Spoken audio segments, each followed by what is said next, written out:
Est-ce que je vais rentrer dans l'appel que Dieu a pour moi? Le fameux appel.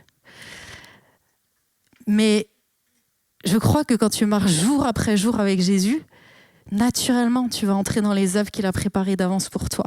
Et nous, surtout en Occident, j'ai l'impression, on se met une pression avec ça, de dire, mais si je fais pas le bon choix, si je fais ci, si je fais ça, c'est fini pour moi, je suis sur le banc de touche. Calme-toi. Dieu est plus grand que ça. Il a ton avenir dans sa main. Et j'aimerais juste peut-être vous partager... dernièrement, ces derniers mois, ce verset, il m'est revenu en pleine face, le verset que je connais depuis toute petite, mais parce que concrètement, il fallait l'appliquer. Et je crois que parfois, dans nos vies aussi, on fait face à des difficultés et on a juste besoin de revenir à ces vérités-là toutes simples. Toutes simples. Plusieurs le savent, mais on a une de nos filles qui est malade et en fait, j'ai passé 1 mois à l'hôpital avec elle. Et quand je suis sortie de là avec, on est sorti avec un diagnostic franchement pas encourageant, en fait, qui laisse beaucoup d'inconnus, beaucoup de choses où on se dit mais finalement l'avenir, en fait, on sait pas trop. Et je me rappelle, j'avais Pierre au téléphone. Avant de sortir, je lui ai dit chérie, je me mets en mode à chaque jour suffit sa peine. Parce que si je me mets en mode, je réfléchis à l'avenir, à ce que ça peut devenir, comment on va réagir, qu'est-ce qu'elles vont dire les grandes, je vais me stresser, mais inutilement en fait. Et ça veut pas dire faire l'autruche. Ça, j'aimerais vous le dire aussi. Ça veut pas dire nier les choses, ça veut pas dire nier la réalité. Chaque jour, je prends chaque jour avec son lot de joie, avec son lot de peine, et je le traverse avec Jésus. Ma fille, je lui donne ses médicaments, je l'emmène à ses rendez-vous chaque jour, mais je m'inquiète pas pour demain, parce qu'en fait, demain dépend pas de moi. Demain est dans les mains de Jésus. Et peut-être tu es là ce soir et tu as des soucis devant toi qui, comme Lucas, le Seigneur le disait tout à l'heure à travers la bouche de Lucas, des soucis qui te paraissent être des montagnes. Et tu sais pas de quoi demain sera fait. Mais j'ai envie de te dire, calme-toi, tranquille, traverse. Au jour l'avenir, je pense qu'on passe à côté d'aujourd'hui.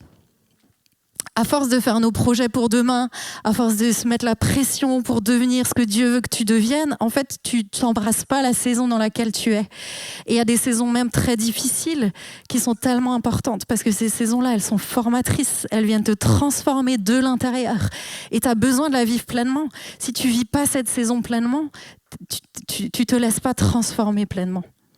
Et j'ai vraiment envie de vous encourager à pas laisser l'avenir vous faire peur. Et quand la peur vient, moi, ce que je fais, en tout cas, ça m'est arrivé, comme dit, à l'hôpital. Je dis, mais Seigneur, et au bout d'un moment, il y a le diagnostic qui est arrivé, et comme des craintes qui essayent de venir, une inquiétude qui essaye de venir, ton réflexe, tu lis ta Bible. Franchement, ce soir, je vous dis des trucs tout simples, mais ouvre ta Bible.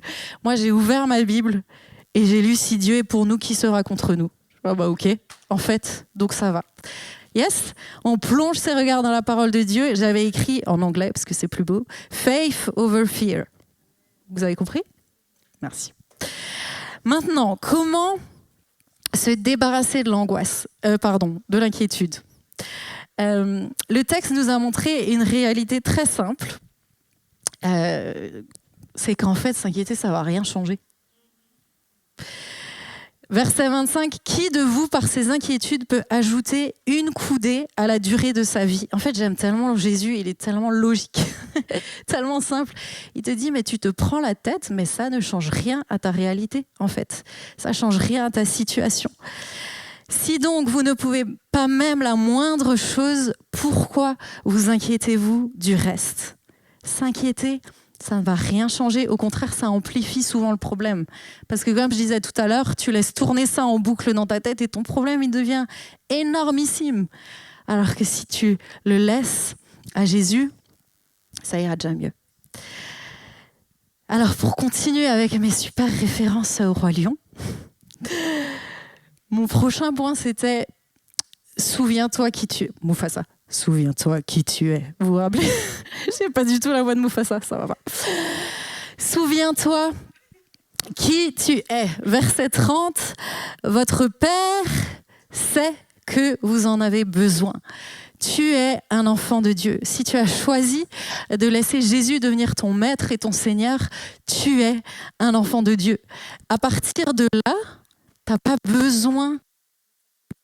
Oh, pardon. si vous me coupez le sifflet, ça va pas. Je crie. Je m'inquiète, je suis pas inquiète. Non, mais si ton Père, c'est Dieu qui est assis au ciel, qui règne sur la terre, le ciel, sur tout ce qui existe, tu n'as pas besoin de t'inquiéter. Il sait que tu en as besoin. Et ce que je vous disais tout à l'heure, il prend ton besoin au sérieux, en fait. C'est pas parce qu'il est Dieu, qu'il est grand, qu'il est tout-puissant, qu'il s'en fiche de ton petit besoin, soi-disant petit besoin. Il est ton Père. Il est ton Père, et je crois que ce soir, certains ont besoin de l'entendre. Il est ton Père, il s'inquiète. Lui s'inquiète de tes besoins. Mais si toi, tu continues de t'inquiéter toi-même, et si tu continues de te charger toi-même de tes besoins, il ne va pas s'en charger, en fait. Parce que Dieu, c'est un Dieu de liberté. Si tu choisis de vouloir t'occuper toi-même de ton problème, il ne va pas le faire lui, il ne va pas prendre ta place. Et la Bible, elle nous dit dans 1 Pierre 5, verset 7, « Déchargez-vous sur lui de tous vos soucis. » Vous allez me dire, ah, mais c'est facile, ce soir tu nous balances que des grandes généralités. Mais oui, mais c'est juste la vérité en fait. Il sait que tu en as besoin et il prend ton besoin au sérieux. Comment te décharger sur lui ? Ne vous inquiétez de rien, Philippiens 4, 6, mais en toute chose, faites connaître vos besoins à Dieu par des prières et des supplications avec des actions de grâce. Je lisais cette semaine, je suis tombée en plus par hasard là-dessus. L'inquiétude est une conversation avec toi-même au sujet de choses que tu ne peux pas changer. La prière est une conversation avec Dieu au sujet de choses qu'il peut changer. Passe du mode inquiétude, passe du mode souci au mode prière. Mais prière avec foi que ton Père sait et que ton Père a ce dont tu as besoin. Il ne manque de rien. Dieu est Dieu et il ne manque de rien. Et il te donnera ce dont tu as besoin en son temps. En son temps, il fait toutes choses belles. Moi, j'ai une de mes filles, enfin, toutes mes filles en vrai, si elles ont besoin de quelque chose, elles vont me faire savoir. Je vous le dis comme ça parce que des fois, j'ai envie... Ma mère, elle me disait ça quand j'étais petite, appelez-moi Gertrude. Des fois, j'ai envie de leur dire, appelle-moi pas, en fait. Non, mais quand elles ont besoin de quelque chose, c'est normal. Elles viennent me le dire, maman, j'ai faim. Maman, je peux ci. Maman, je peux ça. Et je réponds à leurs besoins parce que je suis leur maman. Et tu as un Père dans le ciel qui veut répondre à tes besoins. Dis-le lui. Je vais vous partager un petit témoignage pour vous dire que les moindres petits besoins comptent devant le Seigneur. Dernièrement, ma fille avait besoin de nouvelles baskets, habits. Et parce qu'elle n'avait plus de chaussures propres pour le dimanche et tout. Et je vais avec elle dans un magasin, on voit des baskets sympas, mais bon, c'était pas super quali. Et puis, en vrai, c'était pas trop le moment d'acheter des baskets. Donc, je lui dis, ma chérie, on va attendre. On trouvera peut-être un peu plus tard, voilà. Je vous promets, un message. Hello, écoute, j'ai laissé un paquet dans ton jardin. Il y a quelqu'un qui avait envie d'offrir des baskets à tes filles. À une de tes filles, j'ai dit à Pierre, je suis sûre que c'est la taille de Abby. C'est pas possible autrement. Je vais dans le jardin, enfin Pierre va dans le jardin. Il ramène les baskets, la taille de ma fille. Des baskets Michael Kors. J'ai regardé le prix, 95 balles pour des chaussures d'enfant. Je ne lui aurais jamais acheté ça. Mais son Père Céleste sait ce dont elle a besoin et il peut lui donner mieux que ce que moi je peux lui donner. Et je vous raconte ça, ça peut peut-être vous paraître niais, mais j'ai envie de dire, mais le Seigneur, combien de fois en fait j'ai déjà vécu ça quand j'étais étudiante, que j'avais besoin de trucs, d'un appart et tout, mais dans les moindres détails, il répond, même aux besoins que tu n'exprimes pas. Et ma fille, là, c'est tellement chou. Ses baskets, elle les range même pas dans l'armoire avec les autres. Elle dit c'est les baskets du Seigneur, donc elles sont rangées en hauteur. Elle les met que le dimanche et tout. Mais Jésus a envie de te gâter, en fait. T'es son enfant, il a pas envie de te donner un truc vite fait, du second choix ou je sais pas quoi. T'es son enfant. Moi, mes filles, j'ai envie de leur donner le meilleur. Il leur donne encore mieux. Et il veut te donner encore mieux que ce que tu espères. Donc, exprime-lui tes besoins. Maintenant, petite parenthèse que je ne ferai pas très longue. T'es pas obligé de prier que pour tes besoins. D'accord ? Parce que pareil, là, je vous prends l'exemple de mon autre fille, Gabrielle, que certains connaissent. Je suis assise à côté de ma fille pendant le repas. Maman, je peux avoir de l'eau pétillante. Maman, j'ai encore faim. Maman. Des fois, j'ai envie de péter un câble et lui dire c'est bon, ma fille.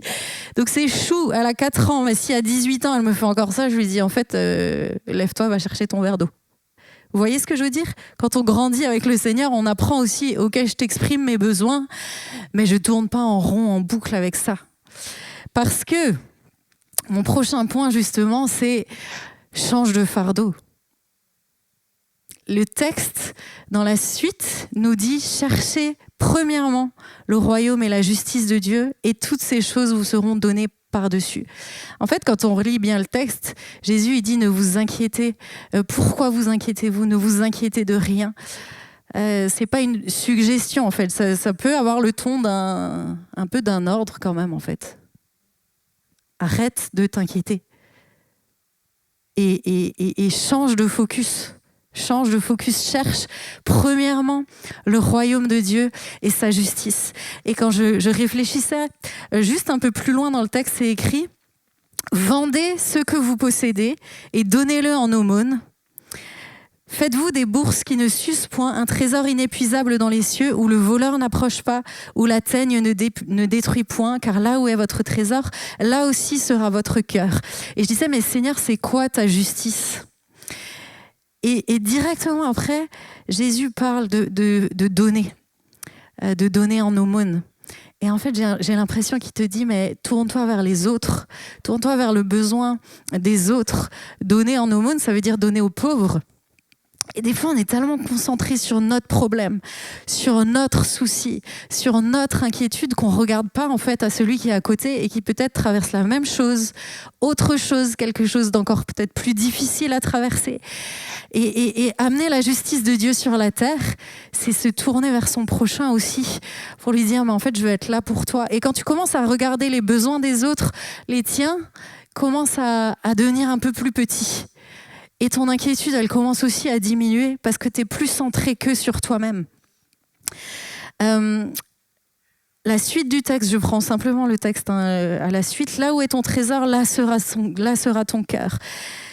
Que vos reins soient sains et vos lampes allumées. Et vous, soyez semblables à des hommes qui attendent que leur maître revienne des noces, afin de lui ouvrir dès qu'il arrivera et frappera. Heureux ces serviteurs que le maître à son arrivée trouvera veillant. Je vous le dis en vérité, il se scindra, les fera mettre à table et s'approchera pour les servir. Qu'il arrive à la 2e ou à la 3e veille, heureux ces serviteurs s'ils le trouvent veillant.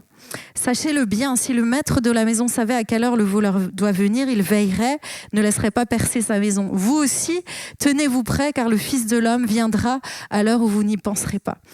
Et moi, personnellement, j'avais jamais fait le lien entre ces deux textes. En fait, tu te dis, bon, là, il parle de l'inquiétude, là, il parle de son retour. Là. Mais en fait, je me dis, mais c'est quoi chercher le royaume de Dieu ? Ben, c'est continuer à veiller, en fait. C'est continuer à l'attendre. Heureux ces serviteurs que le maître à son arrivée trouvera veillant. Veillant ici, ça veut dire attente active. Je suis là, je vis ma vie. Et tu sais, qui connaît la parabole du semeur ? Je vous ai pas encore perdu. Non ? La parabole du semeur, le semeur lance son grain et il y a une partie qui tombe dans un champ où elle germe. Et tout d'un coup, il y a des ronces qui viennent, des ronces, des mauvaises herbes qui étouffent la semence. Et Jésus, quand il explique aux disciples, il leur dit, mais en fait, la parole, la vie a pris dans ces cœurs-là, mais les soucis sont venus étouffer cette vie. Et je crois que quand on ne veille pas, Les soucis de la vie peuvent venir étouffer notre foi. Si on laisse la place aux soucis, si on laisse ces mauvaises herbes prendre place autour de notre foi, en fait, elle peut juste défaillir. Et c'est pour ça que Jésus te dit, mais ne t'inquiète pas, laisse pas les soucis prendre la place, continue à veiller, continue à m'attendre, continue à me chercher. Et chercher le royaume de Dieu, c'est le chercher lui. Tu cherches sa présence, tu cherches sa volonté, tu cherches sa parole, tu cherches la communion avec lui, tu cherches à garder cette relation vibrante, à garder ton amour pour lui vibrant. On sait tous que quand on rencontre Jésus, on est bouillant, on est à fond. Mais la vie fait que c'est comme une relation amoureuse. Il y a des hauts, des bas, il y a des sentiments à haut taquet et puis tout d'un coup, on les sent moins, les sentiments. Mais c'est pas grave, on aime encore et on continue à investir dans la relation, on continue à avancer. Et Jésus attend de toi que tu continues à veiller, que ce soit pas les soucis de la vie qui viennent éteindre en fait cette flamme en toi. Quand j'imaginais un petit peu la scène, cette scène-là, parce que c'est pareil, on lit la Bible et on s'arrête pas souvent pour s'imaginer le truc. Mais je pensais justement quand Pierre rentre du boulot. Il y a des fois, je vous parle beaucoup de notre famille aujourd'hui, mais au moins ça rend les choses un peu terre à terre.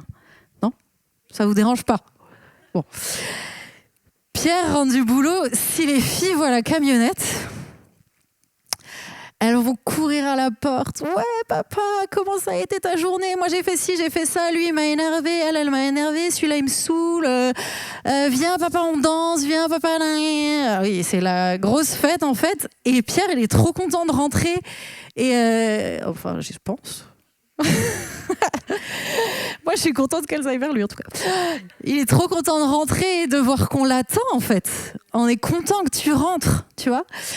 Mais c'est pas comme ça tous les jours. Il y a des jours où il rentre. Moi, je suis en train de faire autre chose. Il y en a une qui est en train de lire. L'autre, elle est en train d'écouter une histoire. Et en fait, des fois, il rentre et limite, personne ne remarque qu'il est rentré. Tu vas où ?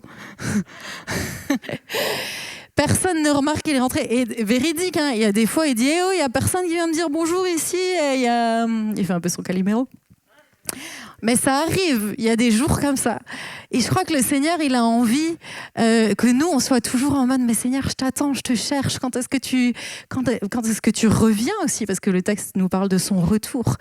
Et je crois que si ça devient notre souci, entre guillemets, si ça devient notre fardeau de relation avec toi, elle progresse. Je veux t'aimer toujours plus, je veux te connaître toujours plus. Pareil, nos autres soucis vont quand même un peu pâlir. Ça doit être ça le mot. J'entends ma fille pleurer, du coup je suis un peu déconcentrée. Et ce que je trouvais magnifique dans ce texte, c'est le verset... Attendez. 37. Pour ceux qui l'attendent ainsi, Jésus dit, je vous le dis en vérité, le maître de la maison se scindra, les fera mettre à table et s'approchera pour les servir. Et en fait, j'avais jamais fait gaffe à ce verset, mais Jésus veut te servir. Moi, je trouve ça juste dingue, parce que je suis qui pour que Jésus... à l'époque, il mettait une ceinture pour tenir le vêtement et s'abaisse pour me servir moi. Et j'ai envie de te dire, mais si Jésus veut te servir, t'as pas besoin de t'inquiéter pour tes besoins. Et je sais que peut-être c'est facile, ça semble facile à dire, mais c'est juste que si c'est écrit, c'est que c'est vrai. Je veux pas diminuer vos besoins, je veux pas minimiser ce que vous pouvez traverser, mais te dire Jésus veut te servir. Si toi tu mets ton focus sur lui, sur ta relation avec lui, sur ton amour pour lui, sur ton prochain aussi, je crois qu'il veut s'occuper de tes besoins.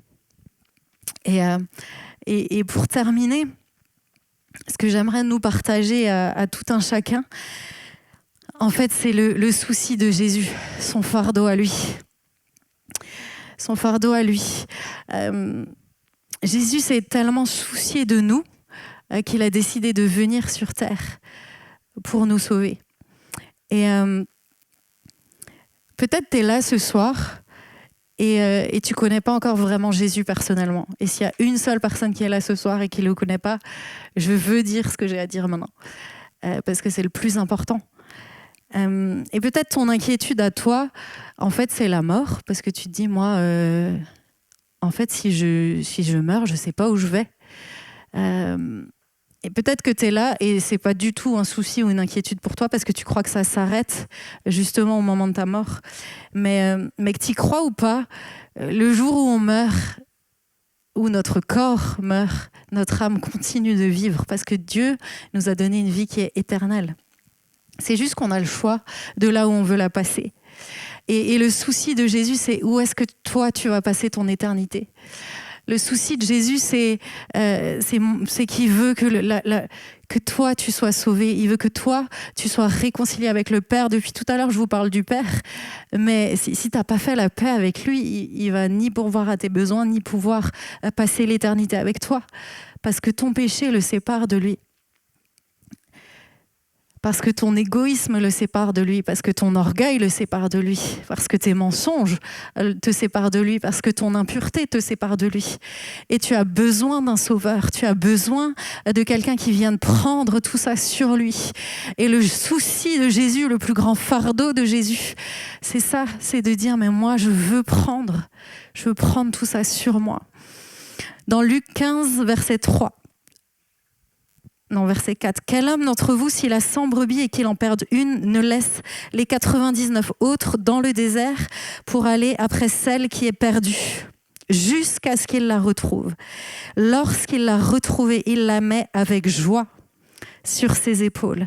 Et de retour à la maison, il appelle ses amis et ses voisins.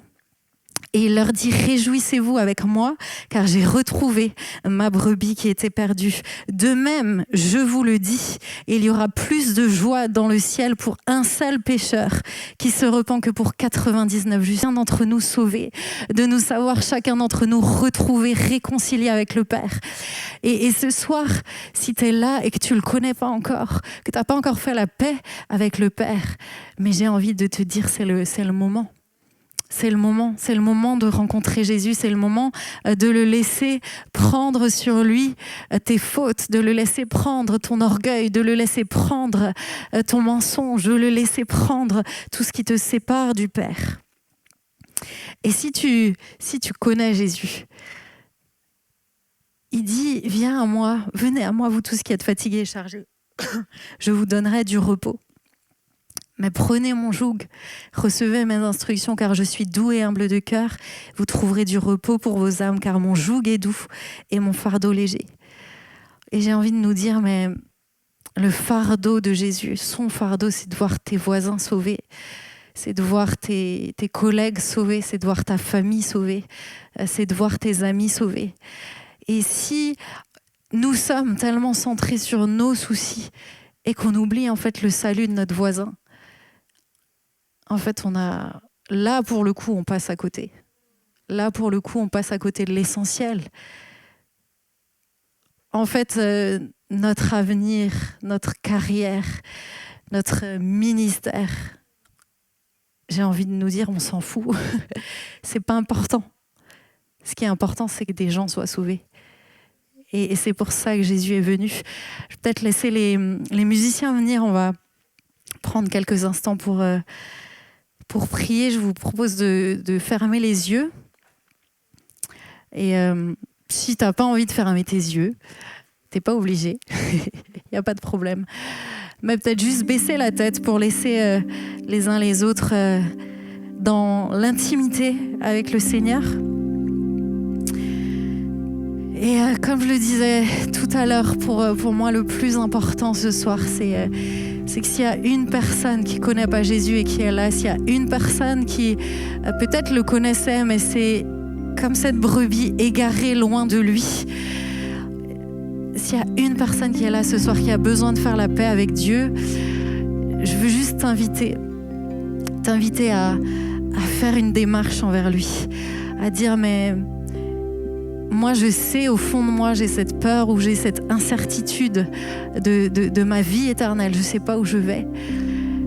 s'il y a quelqu'un qui est là ce soir et qui a envie de dire, mais Jésus, oui, j'ai besoin d'un sauveur, j'ai besoin que tu prennes mes péchés, j'ai besoin que tu prennes sur toi mes fautes pour être réconcilié avec mon Père qui va pourvoir à chacun de mes besoins. S'il y a une seule personne, je veux juste te demander de lever la main pour que moi je te voie et que je puisse prier pour toi, afin que tu puisses être réconcilié avec le Père. Alléluia. Merci Jésus, merci. Père éternel, merci. Seigneur, tu vois les mains qui se sont levées. Toi, tu connais chacun.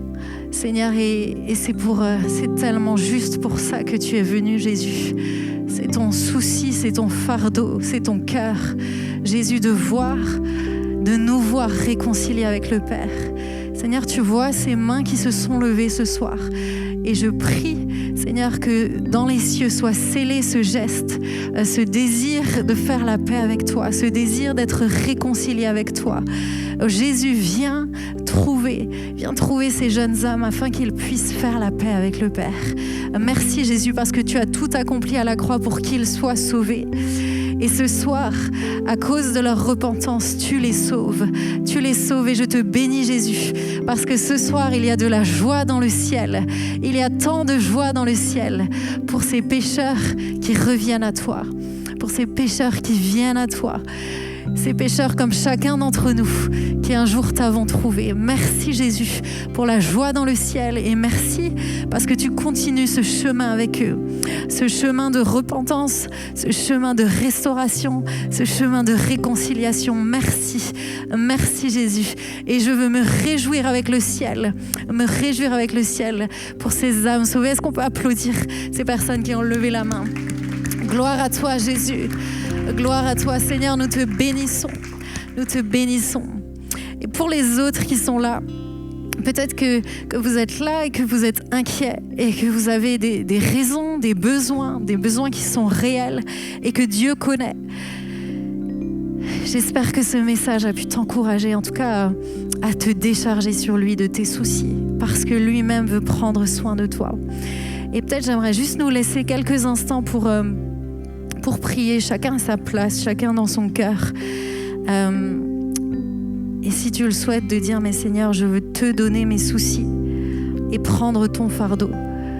Je veux te donner mes soucis et chercher ton royaume, chercher ta présence, chercher à aider ceux qui sont dans le besoin autour de moi et annoncer la bonne nouvelle.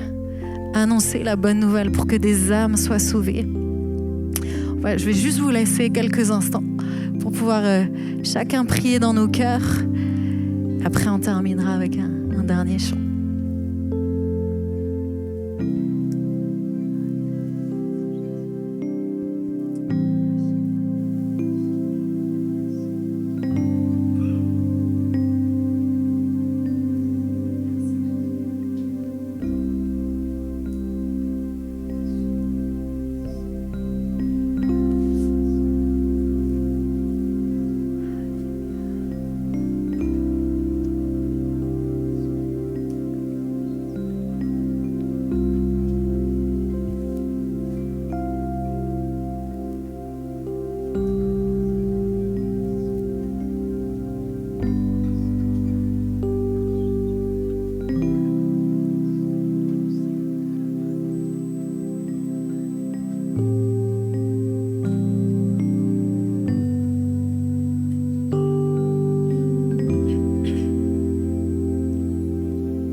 Je te bénis parce que tu nous connais et tu nous aimes tant.